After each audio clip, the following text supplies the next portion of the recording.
Lighthouse welcome to everyone. My name is Christina. I'll be your host for the evening. Welcome to Lighthouse and welcome to the Roxy. Thank you so much to the Roxy for hosting us. Doesn't it look beautiful? It's my great pleasure and privilege to introduce the first speakers for the evening. First, I want to tell you what's about to happen. So we're about to have two speakers do a little bit of a conversation around the book. Then we'll have a 15-minute break, and then we'll have three readers reading on the theme of like friendship and, you know, breaking the patriarchy through radical intimacy. So I now get to introduce the chair and the speaker for this first half. The chair for this evening is Katie Go, who is a writer and the non-fiction editor at Extra Teeth Literary Magazine. Katie writes about culture and social issues for publications including ID, The Guardian, Vice, and Huck, and her writing has been shortlisted for the Anne Brown Essay Prize, the PPA Scotland's Young Journalist of the Year Award, and the Caviar Prize. Katie's essay-length book, The End, Surviving the World Through Imagined Disasters, is out now and available for purchase at the book table in the back. And the author of the book that we're so excited to launch today, BFFs, is Anahit Behrooz, who is a writer, editor, and critic based in Edinburgh. She works as books editor and events editor at The Skinny, writes for Another Magazine, Little White Lies, Galden, and Girls on Tops, among others. Please give a massive, massive, massive Lighthouse and Roxy welcome to Katie Go and Anahit Behrooz.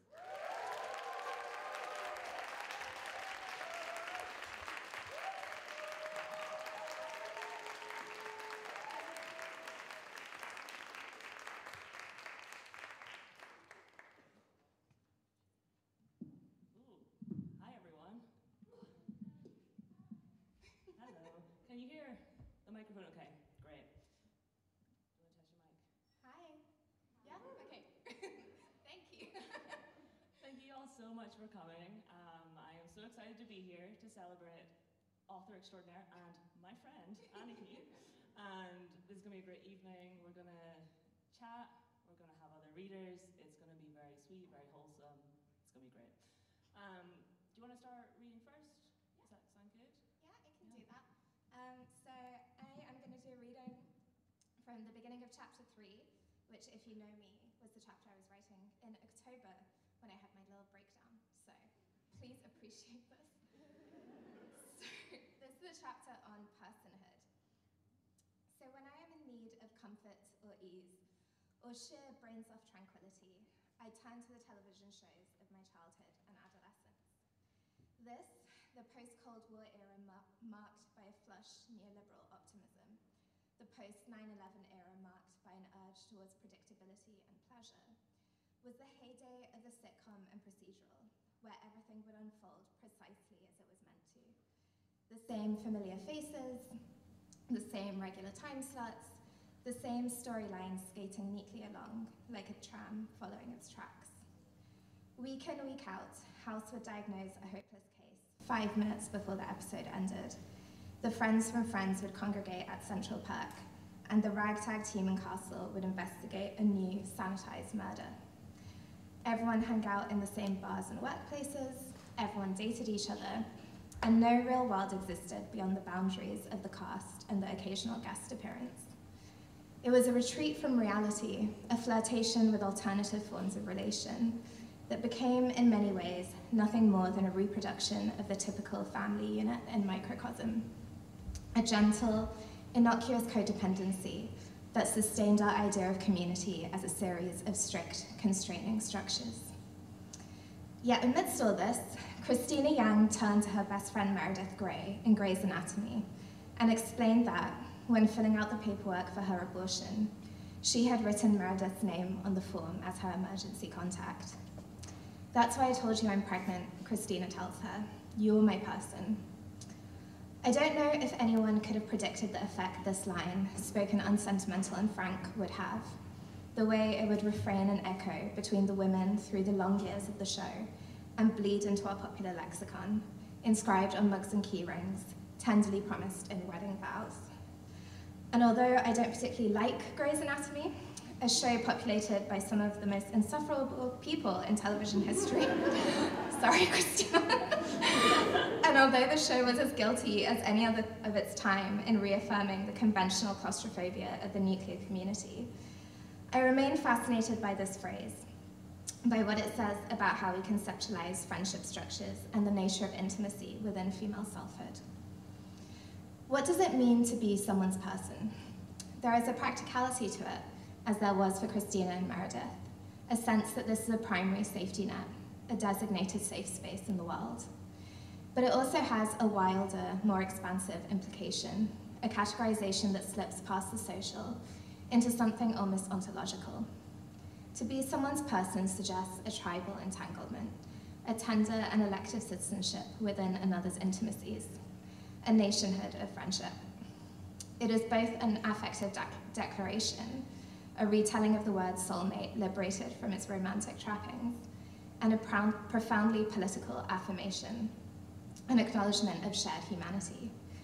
It releases intimacy from the confines of the nuclear family unit by asserting that such intimacy exists and occurs naturally within our very personhood, eschewing the artificial structures that seek to claim it. Person, of course, is a singular form of people, a word that is itself both singular and plural. To be someone's person is to become a common people, a collective assemblage of individual lives.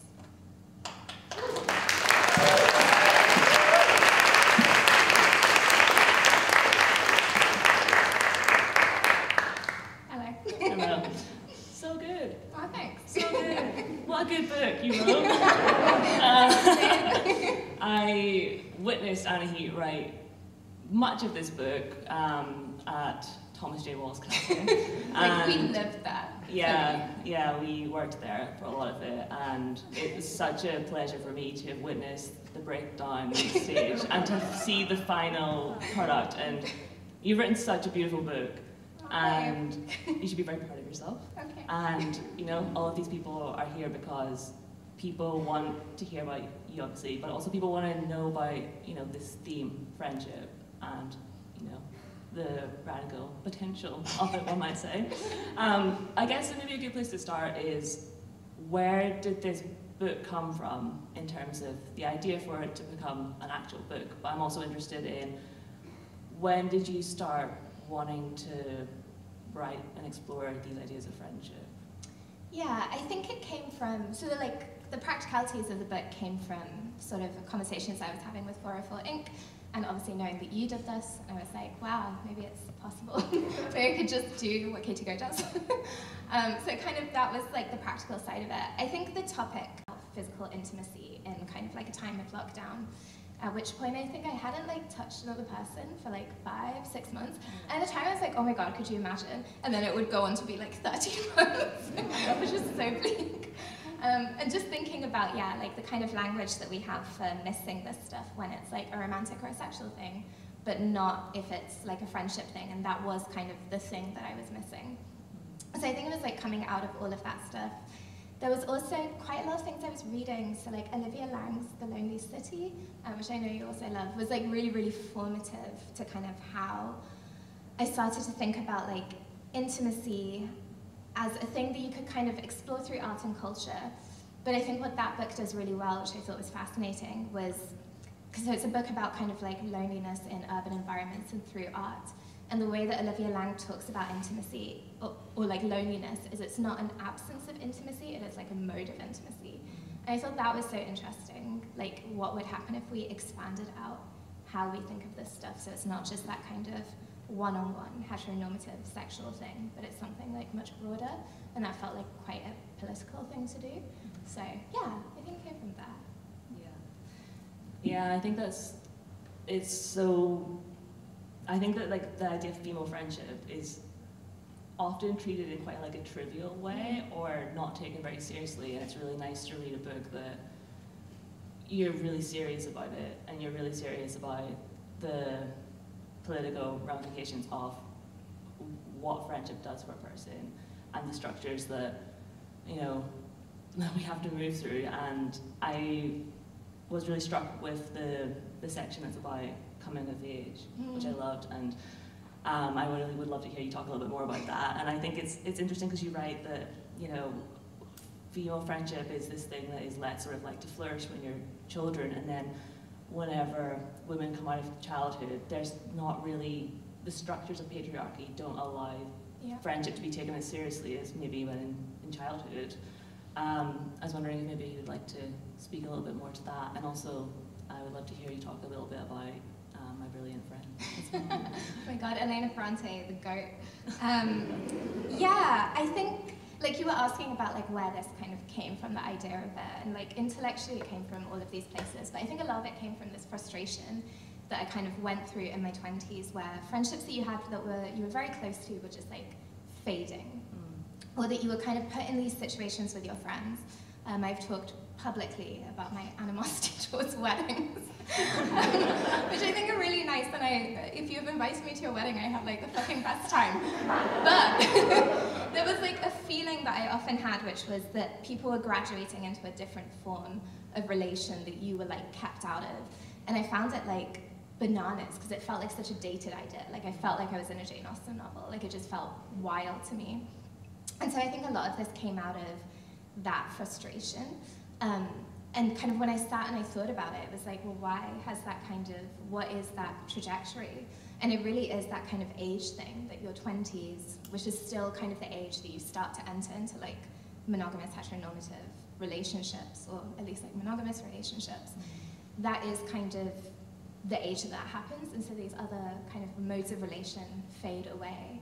And that just made me really sad. On like a very kind of, on an emotional level it was really sad, but it also, the more I kind of thought about it and was reading about it, it felt like a very deliberate political thing of like, why have we constructed like a kind of social system and systems of relation that actively encourage this to happen? You know, like it was kind of something that, a narrative that I was just like so familiar with, that like, well, you're all gonna drift apart when like you get married and like in your late 20s and people start having children. Like that's a narrative, you know, I think especially as a woman, but I think just across everything, that like is just one that you know from childhood. And so I kind of wanted to interrogate a little bit what it was that was deliberately kind of making that happen. And I think for me, what it came down to is, like you were saying, these are continuing structures of patriarchy. Like it is empowering for women and people of marginalized genders to have kind of relationships that lie outside the patriarchal sphere.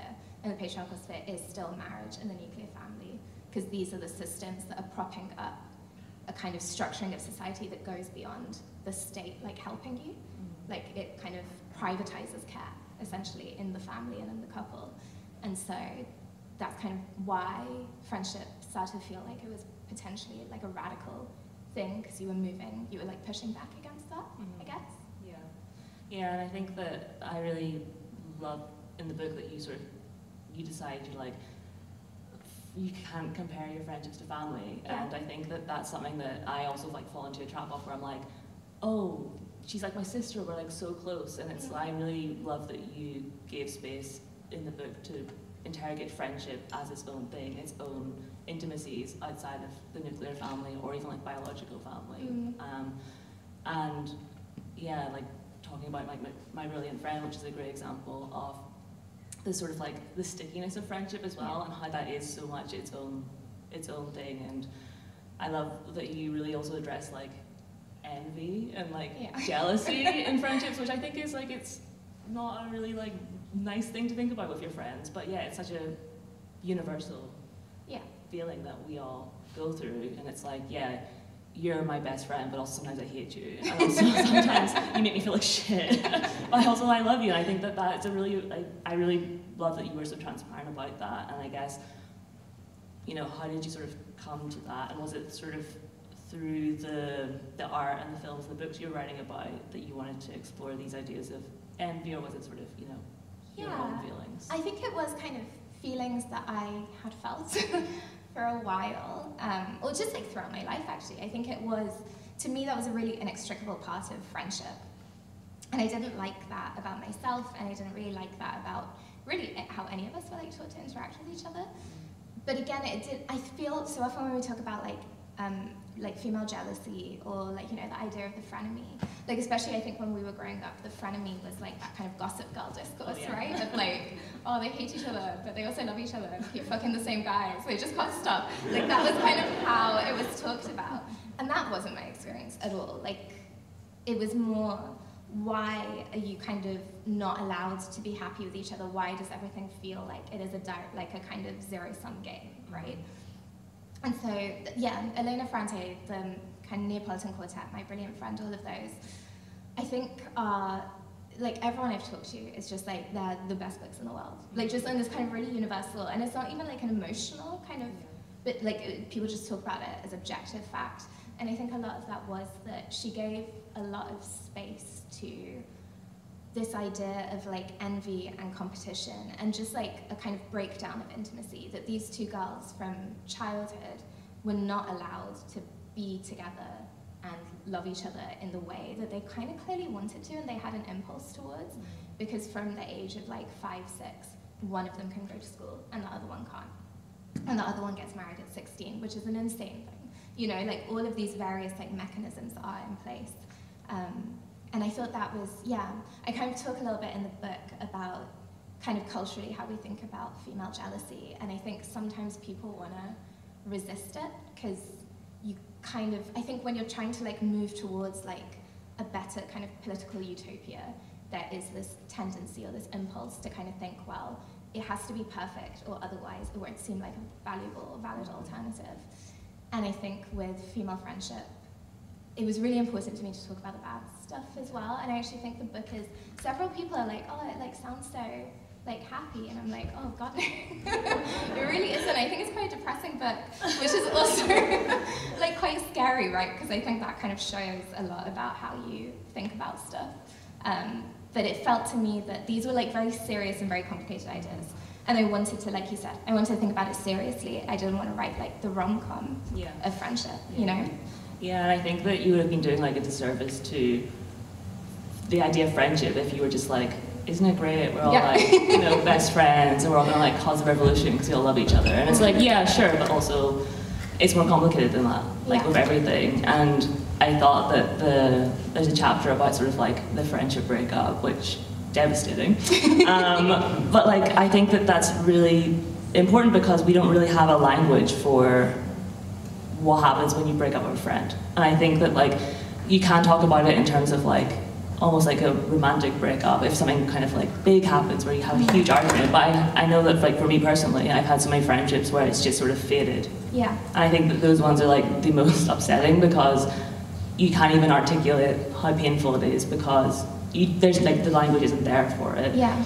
And I really love that you gave space to that, and you gave space to the fact that friendship is great. Sometimes it ends though.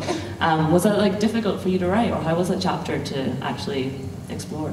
Yeah, I think that is like maybe one of, not the easiest chapters to write. Like I said, I feel a lot of like, this book kind of shows a lot about like who I am and what I found easy to write and what I didn't. I think a lot of kind of the impetus for this book actually came from that chapter. And even when I did the proposal for Full Ink, I wrote like part of that chapter, which then didn't, like I rewrote it. But it kind of came out of that, and so it was easy. And I think it gave voice to a lot of things that I had wanted to give voice to, and like just a lot of frustrations. I think, yeah, it's a very hard thing to talk about, because we don't have a language for it. And I think it also happens gradually, right? Like there is no, you can't really intervene in the process as it's happening until it's almost too late. And that is a really sad thing. But I think what became clear to me as I was writing it is, again, the language we use around it can be quite harmful. Like we call it like drifting, right? Like you drift from your friends. And you know, like you move apart and life moves on, and we talk about it as if it's like a natural process. And it is to a certain extent, like obviously people change. But for me, like what became quite clear was really like you're talking about a process of atomization, where people are kind of fragmenting into like individual units, and kind of essentially like capitalism is working to like keep people apart and not like in community with each other. And that felt like quite an important kind of reorientation, I suppose, of the language to kind of, because I think that's, if you kind of talk about it just as drifting, it just sounds like, you know, Like, that's normal and fine. It sounds so casual. It sounds so casual. It's not casual. Yeah, it's not. Like, it fucking sucks. Like, it is the worst. Yeah, and you are just so often left feeling a bit like, oh no, like, what happened? You know, like, we don't, whereas, like, a romantic breakup, like, there is just such a, like, fixity to it in a lot of ways. And people understand. Like, if you break up with your long-term boyfriend, you could probably call in sick. Maybe I haven't actually tried this, but you can maybe like call in sick the next day. Like, people would get it, you know. There would be a very public and active mourning period. Whereas if you did that with a friend, people would be a bit like, girl, get over it, you know. And it's not. I don't know. I think that's quite. It shows like a hierarchy that we still have in terms of what we're allowed to kind of be attached to and not. Yeah, and I think it's also about like the representations of friendship in culture and art, and like the fact that we see breakups all of the time in art, and we know how devastating it is, and that's how we learn those relationships through the rom-coms and things like that. Whereas, yeah, if friendship isn't really depicted in that way on screen or in books and things like that, it just doesn't give you the language, and you don't know how to sort of relate to it. And I think that that's why, you know, this book is great, because you're like looking at like the canon of female friendship and female intimacy as well. And I'm kind of curious about, you know, you pick so many great examples of female friendship in art, and some of them are sort of more new, some of them are older. Like, we've spoken before about how you were quite conscious of not going for like a Little Women, sort of like white femininity friendship sort of thing. Could you maybe talk a little bit about picking the sort of case studies of female friendship? Because I think that that in itself is quite a like political decision. Yeah, for sure. It was really, really important to me from the start that this not be a book about white teenagers. That was really, really important. And I think like purely on a kind of representation politics level, in that you want to be like depicting different experiences and speaking to different experiences. But I think also that like contributes to a trivialization of female friendship if it is constantly thought about as a thing that belongs both to childhood and also to this very like soft and delicate and sweet and kind of like reified idea of childhood, right? And I really, really didn't want it to be that, because I think if you wrote a book like this just about white teenage films and books, like you couldn't make the sort of political point that I wanted to. So that was like really, really crucial. And as I was kind of writing it, I was very aware of that some things would maybe have to be left out in order to be able to kind of speak to all of these various things. In terms of how I picked it, yeah, I don't know. I think when I wrote the proposal, I wrote like this kind of hodgepodge of various texts that could fit into each chapter. And a lot of them were just ones that I really, really loved. So again, the Neapolitan Quartet is just important, I think, in like many, many ways. Something like Booksmart, which is white teenagers, that felt important because that was also one of the times where I really noticed the conversation changing in like a mainstream narrative way, where when that film came out, everyone was like, this is groundbreaking because it treats these friends like this genre of film would normally treat a relationship. And that felt really important. And I'm trying to think what else. A lot of it was just things I loved. Like I loved Betty, Virgin Suicides I loved. Yeah. I was also curious about Sula, Toni Morrison's novel. Yeah. I loved reading you on that novel because I think it's such a good example of friendship that is not often picked out in like, you know, like top 10 whatever list of like female friendship, and that is such a devastating portrayal of it's friendship. Fucked up. And like childhood as well. Yeah. Do you want to talk a little bit about that? Yeah, so like there were a couple of texts where I hadn't read them yet when I did the proposal, and Sula was one actually. I kind of struggle with Toni Morrison a little bit, purely because she writes with such kind of devastating clarity, these things that are really like viscerally awful. And I think I tried to read Beloved, and I got like, I don't know, 100 pages in, and it was just upsetting, and I just couldn't. I think I was doing my fucking PhD or something, and I was like, it just fell by the wayside. Whereas Sula is short, I will say. So by the time I was like deeply depressed, it was over, which was helpful. But yeah, it's stunning. Like as a book, it's stunning, and it does a very similar thing. And Sula and the Neapolitan Quartet are kind of in conversation with each other a lot, and are kind of talked about sort of at the same time. Because I think it talks to a lot of these similar ideas of like, yeah, envy and jealousy and that kind of awkward, like that tipping point of adolescence into adulthood, which is really, but the way that she writes about their friendship is remarkable, because there is like this kind of twinning of the two of them, like the kind of, it will describe how one of them moves their arm and the other one moves their arm, like a mirror of it. And I just thought that was like really, really interesting as a kind of within the history of literature, where that sort of trope that we see in like Frankenstein, Jekyll and Hyde, like the idea of the double, like this very gothic idea, is meant to be something that is perverse and that speaks to this idea of like psychological fracture. Whereas in this book, there was something almost reparative about it, and it was fucked up because no one could understand it, but it wasn't in and of itself like a bad or a harmful thing, you know? Yeah, I've noted down something that you said about it, which was you were about not the fragmentation of self, but the disobedience of individual selfhood, which I thought was so good, and like that twinning. And yeah, just like, it made me think about the way that we talk about girls who are friends, and that whole idea of like, oh, they're glued at the hip, or like, you know, you have that such intense friendship. Like, I think that's quite a universal experience where it's almost like you do dissolve. And I think that I've never felt like that as an adult with anyone, whereas as a child, I didn't, when I was with my best friend of childhood, I was like, it was like we were the same person. And I think that that's it's so strange to go from that and then go into adulthood and sort of be placed in these like political structures where it's like, oh, now you have to like, you know, you graduate from that almost. And there's something very pure about that sense of self, which, I think was really interesting. And I think it kind of goes against that sort of very like post-enlightenment, like masculine ideal of like the self is this fully realized, fully individual thing that is like something you like work on, like it's almost like Cartesian, like divide, like the mind is like a thing that becomes something. And I think there was something very interesting in terms of like that gendered idea of it, where there could be this dissolution of boundaries. And I think generally, like in a lot of my work, I am interested in that idea of like what happens when like the boundaries of something dissolve. And a lot of the writing that I like, Julia Armfield's kind of writing does a lot of this, like that sense of what happens, and it's like there's something grotesque about it, but there is like also a lot of possibility. And I think it is deeply radical, like if we think even, it's so tangential, but even in like ecological terms, like if you think of like the boundaries between the human and the non-human dissolving, then that is kind of where like radical ecological thought needs to go.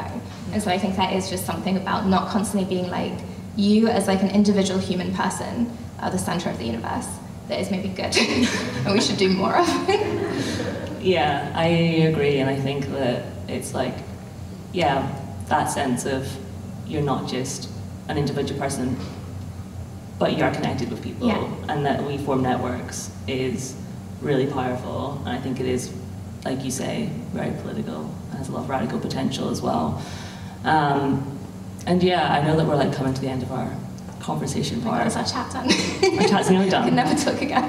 No more talking. But I did want to ask you about the programs that you're putting on at the Cameo and the one you did at the GFT. Are you doing more at the GFT? Yeah, so that's both, that one's happening still. Do you want to talk a little bit about what is coming up, what you can see, and maybe why you chose the films that you chose? Yes, so the one at the Cameo, we've already had one of the films, but we have two more. So one is Skate Kitchen by Crystal Mazel, which I don't talk about in the book, but I talk about the TV show Betty that came out of that, which is just about like a bunch of queer skater girls in New York. The TV show came out in the first lockdown, and it like just felt like freedom. Like it was just these people skating around New York in their like little silk shirts and their shorts, and I was like, wow, wish that were me. So Skate Kitchen is just like really, really stunning. It just feels like warm. It feels like summer. And I think a lot of friendship is also just, you know, that kind of sense of being out and in community. Then we're also doing The Virgin Suicides, which is my favorite film in the world. So that is like very exciting, which I think is just like a perfect film in every way. It is the only text about sisters in the book because I think it doesn't stand for the nuclear family in any way. It's actually very much against the kind of American suburbia of the nuclear family, and it is gorgeous. And then at the GFT, there is Daughters of the Dust, which was the first film by an directed by an African-American woman to get theatrical distribution in the States in 1991. which is fucking bananas. But it is gorgeous, like so beautiful, and about like this community of kind of this matriarchal community post-slavery on this island in Georgia who are kind of negotiating leaving the island for the first time. And then there is Agnes Varda's One Sings, the Other Doesn't, which was a film from the 1960s, 70s? Early 70s. Early 70s? Yeah. About kind of like the radical political movement in like France in the kind of 60s, 70s.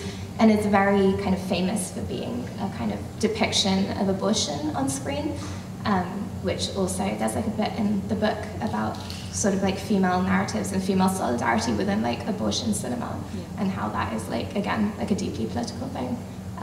So yeah, there's those ones. So many things, and So you many can like things. look up the websites to Yeah. like find dates and things, but you pick very good films, so you should thanks. see them. And yeah, we're having like, you know, the second part of the evening is coming, and we're having readings from your friends who you've picked to be here. I was just wondering if you wanted to talk a little bit about, yeah, why you picked these writers, and maybe, yeah, just sort of like a short intro to the next part of the evening. Yeah, I mean, I did say in the green room that all I would say is they're my friends, and also they're really good writers. Like, that's the main bit. So Shannon Tam is pretty much the best writer I know. Very excited to have them read. Nassim Rebecca Ass works with me in the book section at the Skinny. Also Stunning, his book of poetry that came out last month. And then Elia Kalade is our intersections editor, sweetheart, gorgeous writer. Like the stuff they've written for Galdem, and yeah, just very beautiful.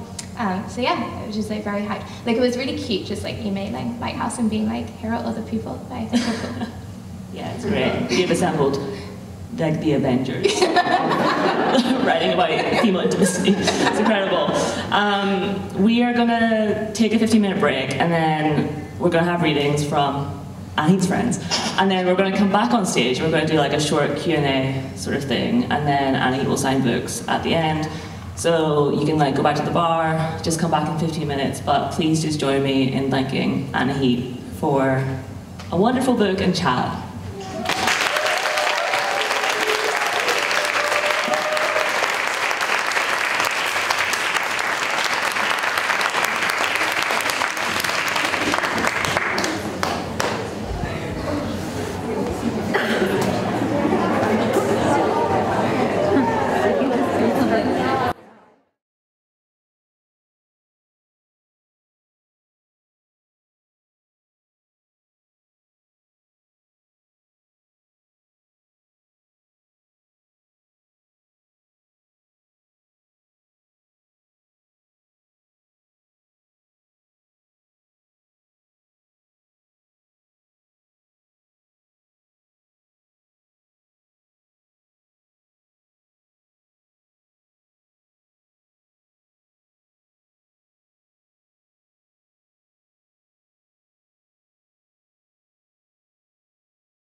and journalist. Her work has been published widely in magazines and anthologies, including in Poetry Wales, The Dark Horse, and Modern Poetry in Translation. Nasim has worked on projects with the likes of the Poetry Translation Centre, the Poetry Business, and the Rugby League World Cup. She received a Scottish Book Trust New Writers Award for poetry in 2021 and was shortlisted for the 2022 Edward Morgan Poetry Award. Her debut pamphlet, Nemi Dunam, was published by Verve Poetry Press in February of this year, and it's also for sale at the book table in the back. Give it up for Nasim.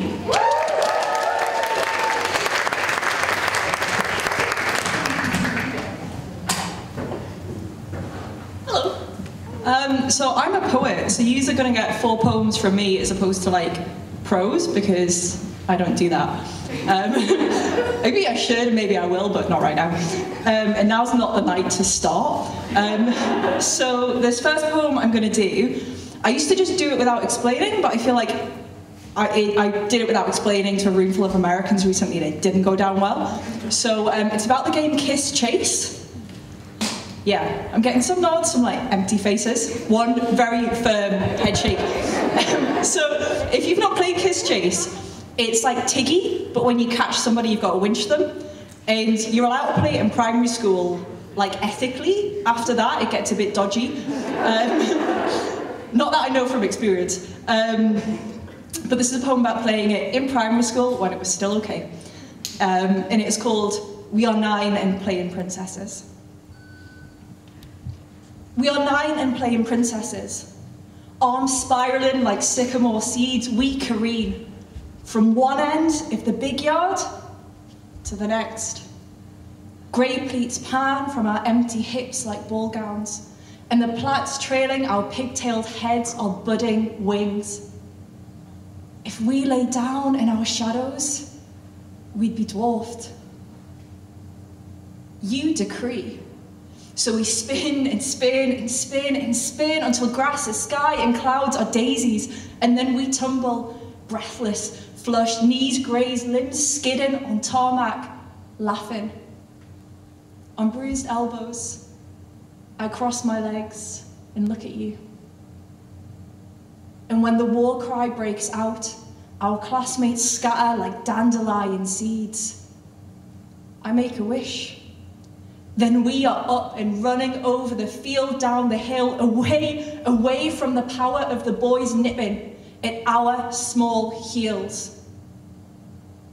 I'm faster than you, a berry brown waif already used to fleeing the rumblings of a man, so your fingers stretch for mine, and I pull you behind me, ignore my bursting heart, the mess of moths rising and the dust of my stomach. I can't catch my breath, but as I turn to your buttercup hair, my chin is glowing. You are the most beautiful thing my short life has seen. And I don't know what this means. So I release your milk bottle fingers and let a boy with hair as gold as yours snatch you instead. And I'm glad that he's not old or bold enough to pocket up. Your lips stay apple red. That night, I opened my Snow White diary, write, I'm scared I might love girls. Reread my unjoined letters, bury them in felt tip, slam shut the book and hide it with the monsters under my bed.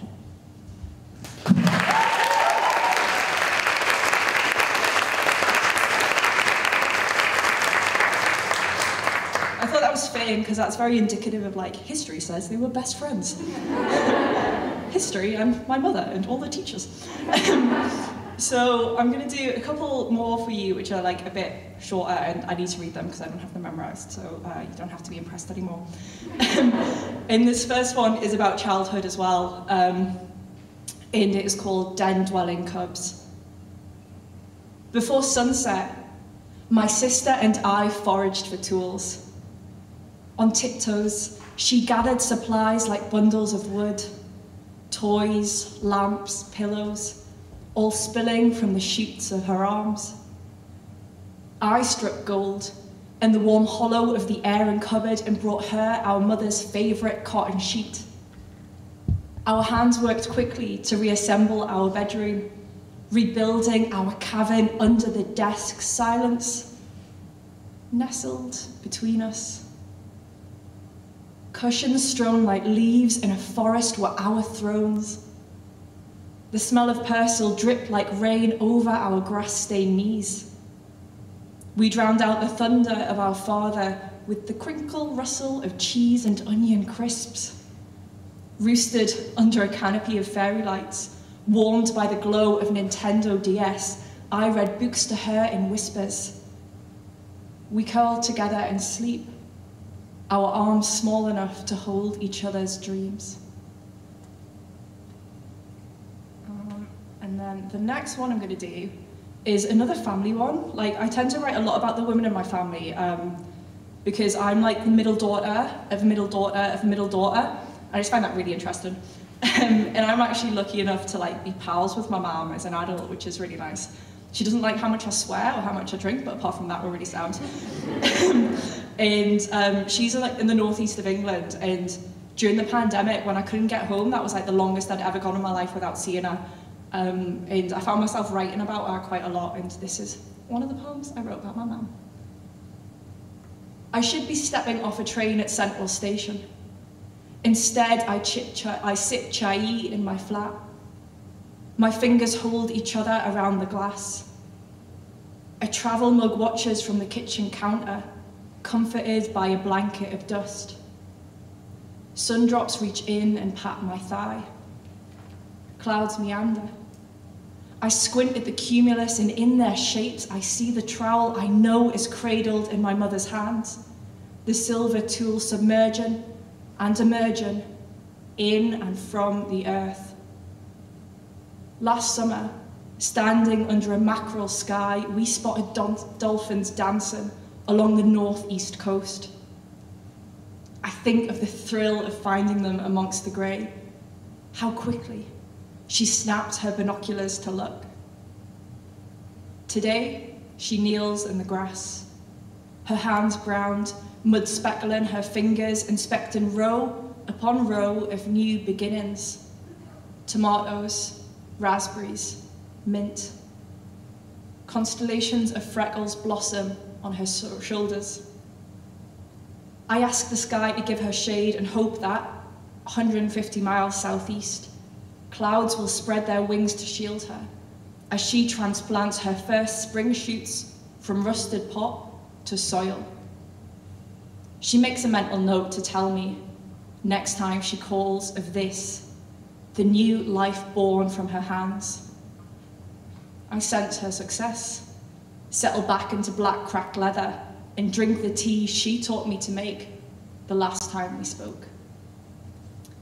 And then the last one I'm going to do is a poem about so I'm half Iranian, so I spent like a little bit of time in Iran growing up, and can't speak Persian. So there was a lot of like language barriers between me and like all my cousins who were like girls. So this is like me and one of my cousins who I'm closest to. We've never actually had a conversation because we don't speak the same language. So this is kind of like an imagined poem, I guess, about our friendship, despite the language barriers. And it's called Backgammon by the Caspian Sea. Makeshift soffre strewn between us. We unfold our board, plant walnut into beech. You divide the stones inherited from our unmet Baba Bezerg. I bear off my rusari, hoist my mantle to my elbows, ignore your finger twitching at the sight of my wrist's bare flesh drinking dawn. The next move is yours. A chadored blot on the shrinking shoreline, face furrowed like sand, a smirk escapes you as dice explode from your shaking fist. You counterplay with tasbih, each orb a drop of sun you roll between your fingers. The sky blushes orange. A whispered breeze nibbles the clouds. On the slopes behind us, oriental beech, juniper, and cypress trees all cheer. Our pieces dance across the wood. We pretend not to see the sanderling starving behind our shadows, or the eagle owls brooding in the boarded ruins of a bar. Egrets and coots squawk and grunt like men at bazaar. Your fist clenches fabric that swirls heart height. I comb the ghost sand, find shell after shell after shell, scavenge treasures I crush to my ears. Check, swing, shake from them azan, a last call to breakfast, memories of waves rolling at our feet. You press on, past me, cheeks flushed at the power you clutch in your hand. Your russet eyes celebrate victory. I fold my chips back into the vanishing sea, resign, reveil, re-robe, reward you, my Rusari, hold still, and let you mold again the white cotton to my face. Thank you.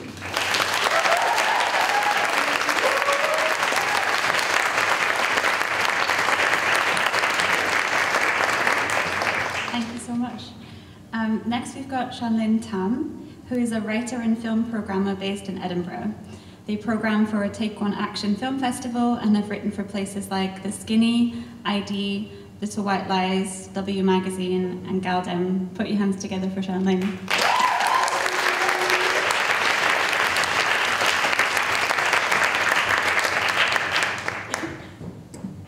Hello, everyone.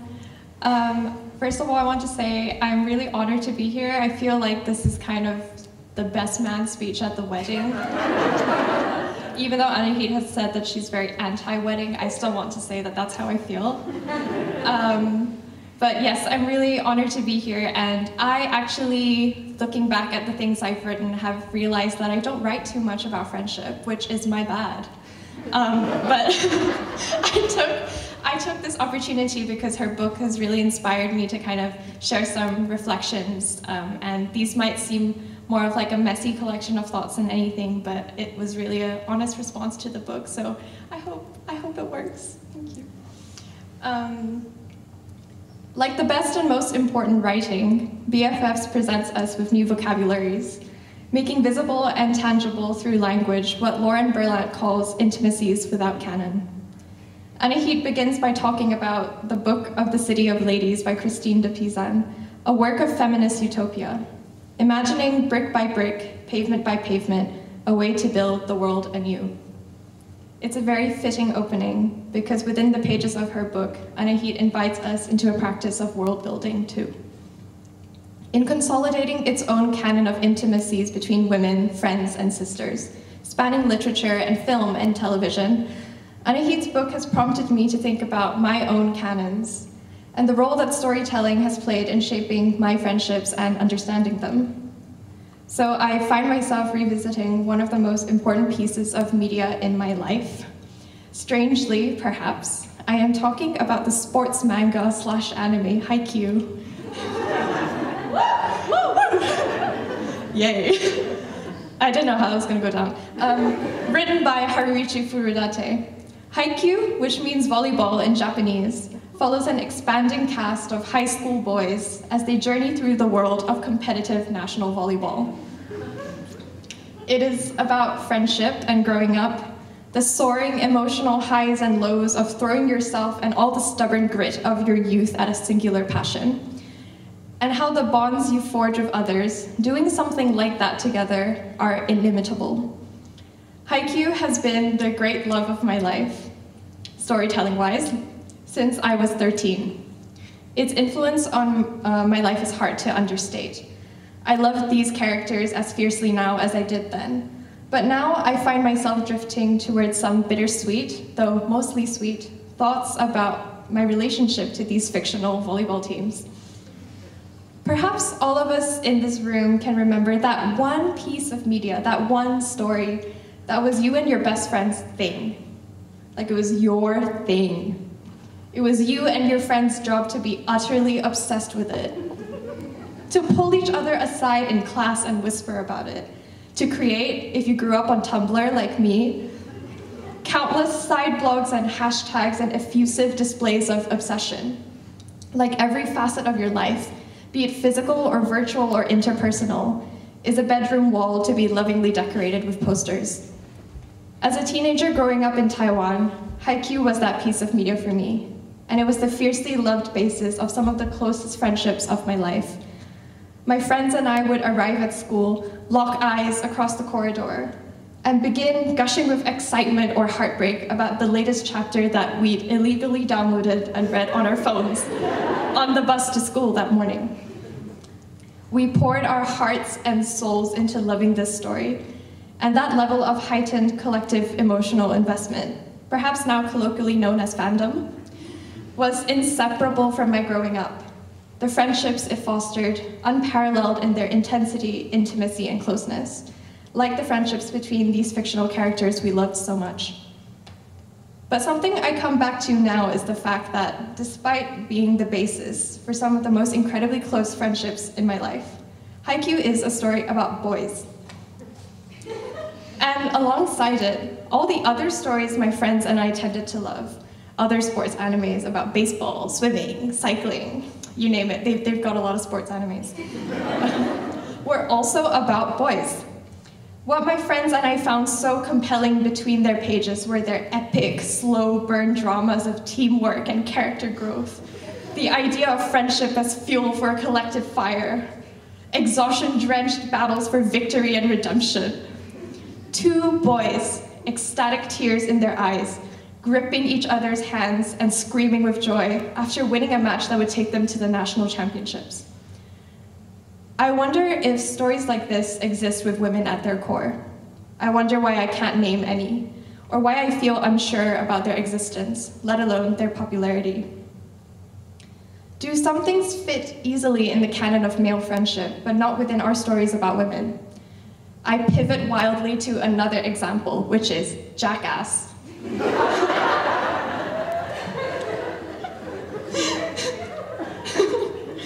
For those unfamiliar with Jackass, although maybe not, it's a slapstick comedy movie franchise in the style of home video-esque compilations, where a crew of 9 friends get into absurd and frequently dangerous situations in the name of carrying out ridiculous stunts or playing disgusting pranks on each other. They invent endlessly creative ways to beat each other up, scare the shit out of each other, and unleash animals on each other's genitals. It is often gross and somewhat traumatic, but over the decades of its existence, Jackass has been re-evaluated as an exploration of masculinity and machismo, homoeroticism even, and male friendship. The franchise has become a widely popular cult classic, and its renaissance has prompted some people to ask why, in this day and age, we can't have a female Jackass crew.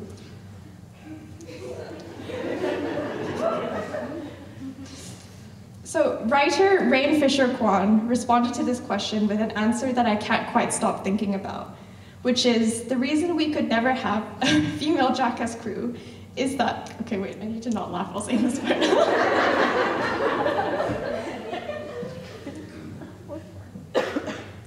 is that while a snake biting a dude in the nuts is funny, a snake doing the same to a woman would not be funny.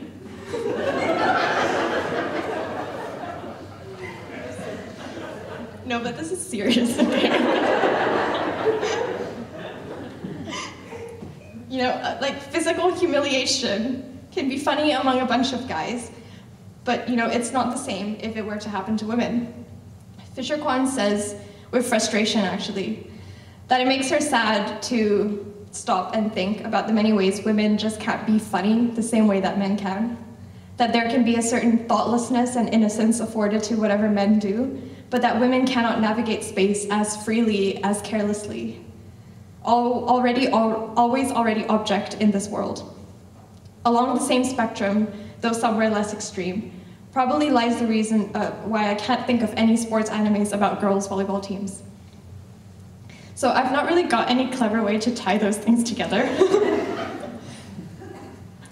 Because they're more questions than anything, and I think that's what good writing should do, is should ask questions and prompt you to think of questions.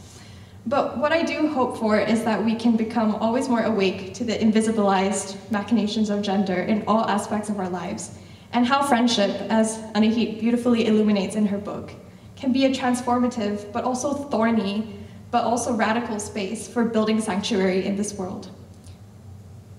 A way of resisting the isolation and atomization of capitalism, of building homes that don't have to be family, building romance that doesn't have to be romantic.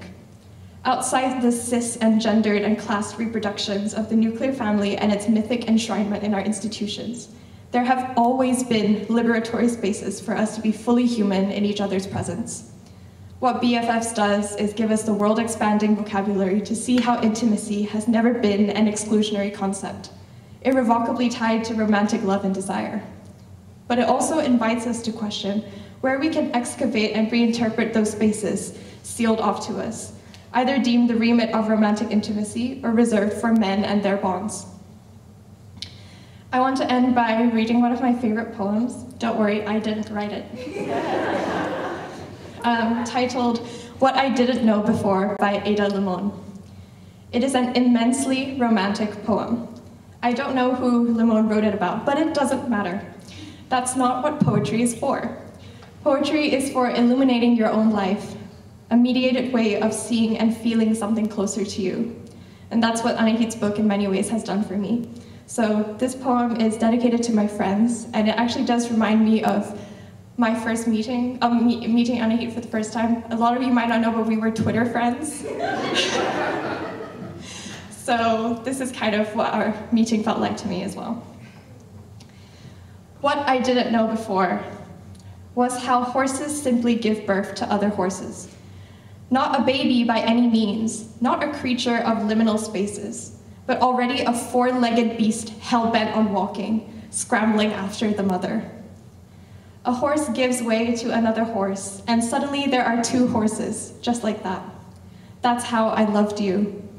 You, off the long train from Red Bank, carrying a coffee as big as your arm, a bag of 2 computers swinging in it unwieldily at your side. I remember we broke into laughter when we saw each other. What was between us wasn't a fragile thing to be coddled, cooed over. It came out fully formed, ready to run. Thank you.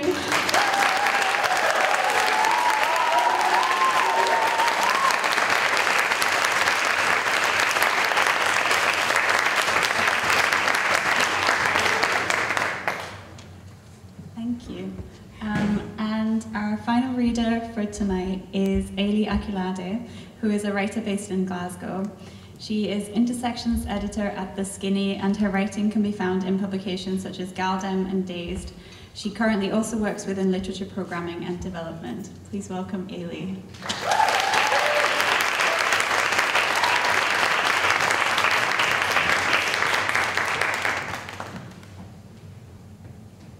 Hello. This is really nice. I don't know if many of you have read Anahit's book yet, but it's incredible, and it made me cry on the train from Glasgow to Edinburgh, which I don't do as much as like you would think someone would do on the train from Glasgow to Edinburgh. Glasgow and Edinburgh. But yeah, basically, I also had a similar problem about realising I hadn't actually written that much about friendship, which is odd because my friends mean such a great deal to me and all that good stuff. But I have written about my sister, and in the book, if you've not read it, I won't spoil it. I don't know if you can spoil a book like this. It's not like, oh, it was capitalism. But yeah, Anahit writes really amazingly about the Virgin Suicides, which is a book and a film about 5 sisters. I only have one sister, and we don't have very much in common at all. I should preface with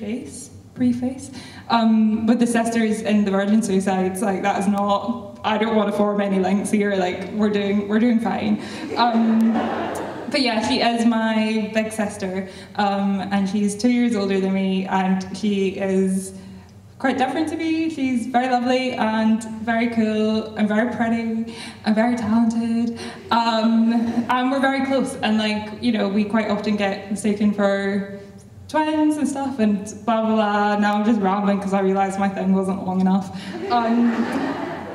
But yeah, basically a couple of years ago I wrote a Love Bites column for the Skinny, and it was edited by Katie, who was here earlier. And I've kind of expanded on that. So yeah, it was kind of written during COVID and is about TikTok. And I really love TikTok, and I think probably most people love TikTok, even if you hate it, and like, yeah, so much to unpack there.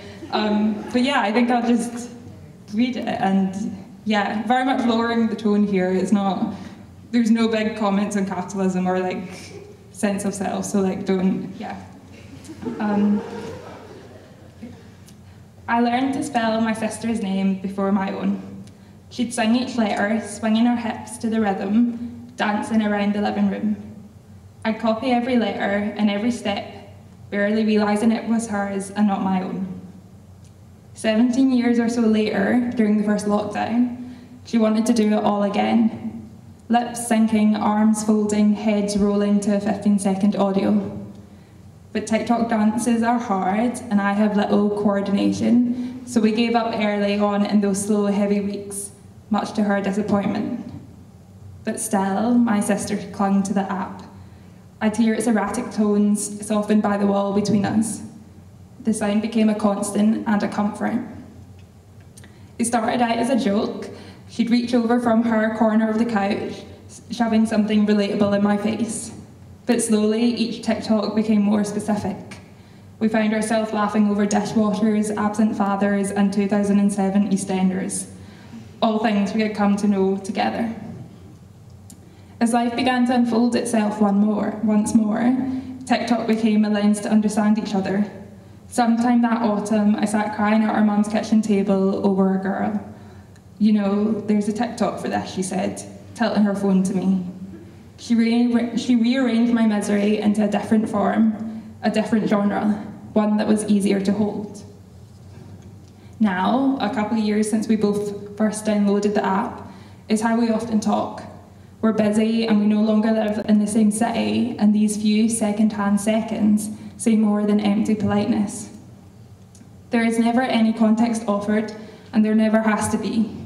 There is no, this is like your ex, or do you remember this Made in Chelsea episode? Each all too public TikTok has its own narrative in private, and it's one that only we understand. She sends me one that reminds her of our mum, and she doesn't have to say, don't show mum. I send her one, something about replay, shorties like a melody, and it's not a particularly funny one, but to us, it sounds like those days where she clung to her Paul's Boutique hoodie, and I to her. I find myself a little disgruntled when she doesn't reply to the slideshow of celebrities before and after being morphed with actor Michael Cera. But it's forgivable. She hasn't seen Juno in a while, and she always much preferred 500 Days of Summer. On the phone, I'm telling her about my day, and she stops me midway through. She needs to tell me about this TikTok and what it has to say about vaping, and she needs to tell me now. I've never vaped, but I listen all the same. She'd like to protect me, and I'd like to let her. I send one, and she sends the same one back, only moments after, and without realising. I admit it, I treasure the parallels. How our algorithms see part of ourselves in each other at almost the exact same time. It isn't data and it isn't trends. It's me and my big sister, I'm convinced, and aren't we so alike? Late last year, a slideshow simply captioned "Sisters" appears in our exchange. It is poor quality and cliched. It moves from photo to photo, a synthetic audio tugging each one along. Little women and Fleabag and paintings of girls with their heads against each other's shoulders. It is also jarringly picturesque, so distant from our mutual weary-eyed scrolling. A slightly blurred screenshot reads, "Of two sisters, one is always the watcher, one the dancer, and it earns my utter disdain. This cannot be further from the truth. Not for us, at least, not here." And then I am grateful that this app, which is shortening our attention spans and storing all our data, has let us both watch and dance together. Thanks.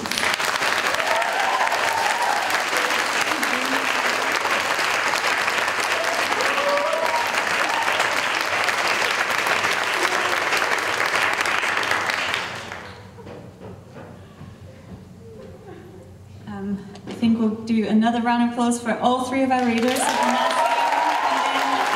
Haley.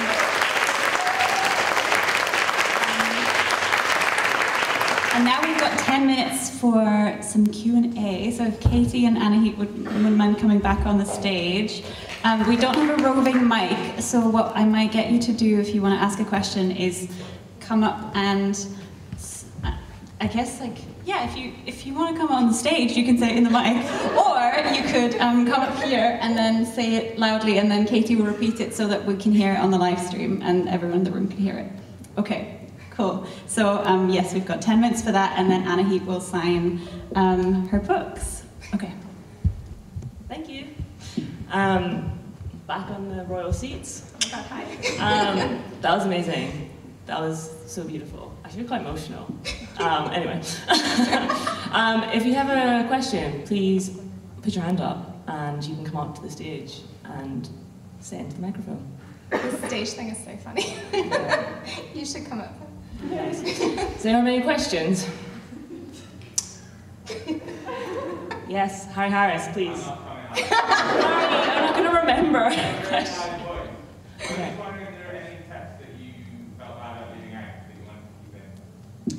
Are there any texts that you felt bad about leaving out that you wanted to put in? You remembered that really well. There was nothing, I think, that I fully cut. Yara Rodriguez Fowler's book, There Are More Things, was originally going to be like a much bigger part of the third chapter, which is the bit I read earlier. And then it just wasn't quite fitting, and Heather was like, who was my editor, is my editor at 404 Inc., was like, this needs a lot more expanding, blah, blah, blah. And it was like December 15th. And I was like, no, we're going to cut it. So it's now just like 2 or 3 sentences. I don't want to remove it entirely because it's like a book that I thought was really important. It's also a book that me and my best friend like talked about a lot. So it like needed a place. But yeah, you can't do everything, Harry. Is the thing. Any other questions? Hello, do you want to come up onto the stage or not?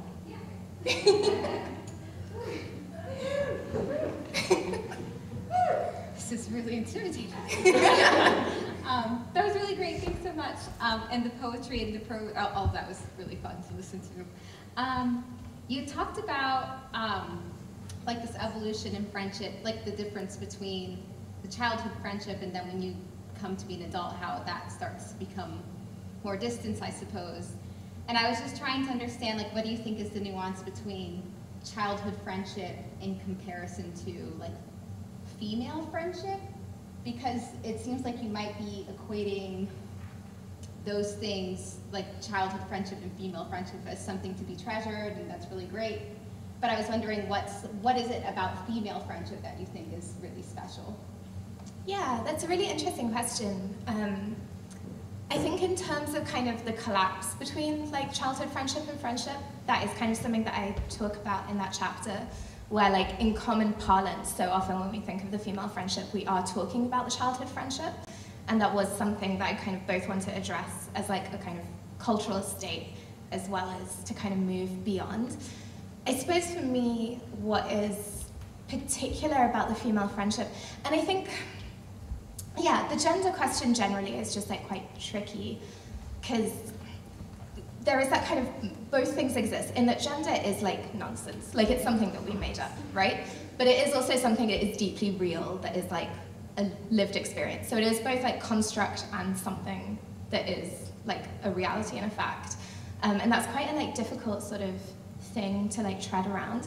So I don't want to make any like grand sweeping claims necessarily about how women relate to each other that is like different from how men do. I actually think it's so funny what Shunlin read about the kind of male friendship, because I am genuinely very obsessed with a lot of texts about male friendship as well.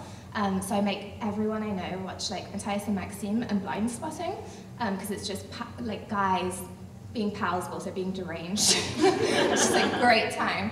And I think men also have like very interesting, very like gendered modes of intimacy that are worth talking about. I think the focus on female friendship and what I think it can do to talk about it is less that it's like this kind of very sanctified or very like particular mode of relation, but that it liberates women from kind of patriarchal relations, essentially. So either marriage or the nuclear family, which can be like very lovely things. And like if you're married, that's nice, and your family, that's also kind of like, God bless. Like I'm not trying to, but I think increasingly, I think as we've moved into the 21st century, we've wanted to act as if these aren't things that came out of oppression, and they are, you know? And there is a certain extent to which we've reformed them, but that is like what the roots of them are. And so with female friendship, it's kind of about, if you have modes of intimacy that lie beyond that, it's a kind of radical restructuring of how society works, if that makes sense. Yeah. Great. Thanks. Any other questions? Do you want to come up to the microphone? This is genuinely fascinating as a process. Okay, I was wondering if you could talk a bit more about queer platonic intimacy and what it looks like. I think where I struggle with this is like being queer and being in really like close, intimate platonic friendships. Like sometimes I really will fall in love with my friends. Yeah, it's a problem. So, like, how do you kind of like sit in that tension of the romantic and the platonic and like negotiate that in a way that is just as radical and just as like beautiful. Sorry, there you go. No, that's all right. Can you talk about queer platonic friendships, please? That's it. But also, I think that that's a really interesting part of the book. And Yeah, like thank you for asking that question. That's a really good, like the tension between essentially like queerness and platonic friendship. Yeah, that was also like a tricky thing to navigate, because you don't want to do the thing where you're like, being gal pals is actually super gay, because like to a certain extent it is, but you don't want to like completely subsume it within kind of like that identity, which is a very particular thing. But I think for me, friendship is a very queer thing in and of itself. And I think often when I think about queerness, it's thinking about it as a verb of what it means to queer something. And I think that kind of friendship that is very like structural to your life queers your life in that it's queering and unsettling like these kind of structures of relation that are like patriarchal, that are heteronormative. And so I think there is something like deeply queer about it. And I think it can actually be quite emancipatory to kind of conceptualize it in that way. But then it is also hard because, yeah, you don't want to be like two very, very straight women just being like this, you know. So that it is just like a hard thing, I think, to... It comes back to language, I think. We just actually don't have a lot of language for these things. But yeah, as for kind of the specifics of how that functions, yeah, like your friends are like great and hot, and that is a problem. I don't really know, like in terms of, yeah, how it functions. Yeah, I think they are like relationships. And it's like, wait, was it you that was saying, yeah, was it you? About that idea of, you often use a language of family to talk about them, like your wife or your girlfriend or your like, you know, sister or whatever. And it is because we don't have a language. But yeah, like my best friends are like my partners. And I think that is just like quite a queer form of relation, you know? Yeah, I don't know, did that answer that question? We are hot. I think we have time for one more question. If anyone has one, you do not have to come up to the microphone, but that would be nice. Yes, would you like to come up? No. I don't think anyone wants to come up. I guess kind of on the note of that, I was trying to think about like when I think of like rituals in these relationships, that I also think of it very much in the context of like monogamous, heteronormative, like, do I have date night with friends? And I'm just curious, is there other ways of thinking about it or particular ways of expressing those relationships that's like really crucial to like the platonic romantic relationships? Yes, so like this is Wait, about... you need to repeat the question. Well, yeah, I was going to repeat it, but actually that's your job. Excuse me, I have a job to do. Rituals and friendships. This is actually a really good question though, because about the brunch thing. Yeah, the brunch thing. Okay, And talk also about the brunch TikTok thing. Yeah. So yeah, that is like a fucking great question, because that is something that I kind of talk about a little bit in the breakup chapter, and it relates a lot to what Ailey was saying about TikTok. Because my best friend Maria sent me so many fucking TikToks, but there was one in particular that she sent me that was about the errand friend. So it's like a friend, not that you like go to brunch with, or you like have a coffee date with, but it's someone who you go to the bank with, or you like genuinely, that's sexy, okay? Like it's someone that is like integrated within the everyday of your life. And I think that as a kind of political kind of positionality or activity is like really, really important actually. Because a lot of, I think, what makes the friendship fade away, and definitely in my experience, if I think of kind of my best friend in undergrad who like, you know, maybe you drifted away from or whatever, like the experience of it is that you would see each other less and less and less, and then as you saw each other, it would be like for brunch and you had nothing to say. And it's given me a real deep like hostility towards brunch as a concept, which is not fair to brunch or to my friends. But it is about, yeah, like I think integrating people within your life in the same way that like a romantic partner, like when you first are dating, like it's very date nighty, but then if you're like married and you've been together 20 years, like God bless you, you're not doing that, you know, like that is someone that you have a joint bank account with, and that is someone that you, I don't know why I keep mentioning bank, what else can you do? Like you can go to the gym and you can like, you just do stuff, like you go for your grocery shopping. And actually 2 of my best friends from undergrad live super, super close to each other. And they will do their weekly shop together. Like they will literally have a designated time, and one of them, they're both called Helen, one of them will like drive the other one to Sainsbury's, and they do this huge shop. And like one of them has like a partner for 13 years, and like, you know, it's not that they're both like single and neat, like, it's just that that is what their friendship is. And I always thought that was like so nice. I think it's also, I don't know actually if I can, I don't think it's okay to mention this. You and like Ryoko will do like kind of your first anniversary. It's true. Yeah, I think that's really cute. And I think that's actually, I read about in the book because it was just like so nice. But I think there are like ways of marking this stuff that is sometimes like analogous to romantic relationships, but also just needs to be, I think, like in the fabric of your everyday. Because otherwise it's just not your life in that way. It's like apart from your life, I think. Yeah, that's a very nice place to end. Oh my gosh, okay. Thank you so much to our readers who came before, and to Lighthouse Books for putting this on, for the Roxy for also putting it on, and to Anahit for writing a fucking great book. You should go and buy it. Anahit will be signing at the back. Go and get your book signed and buy it. And thank you so much everyone for coming along.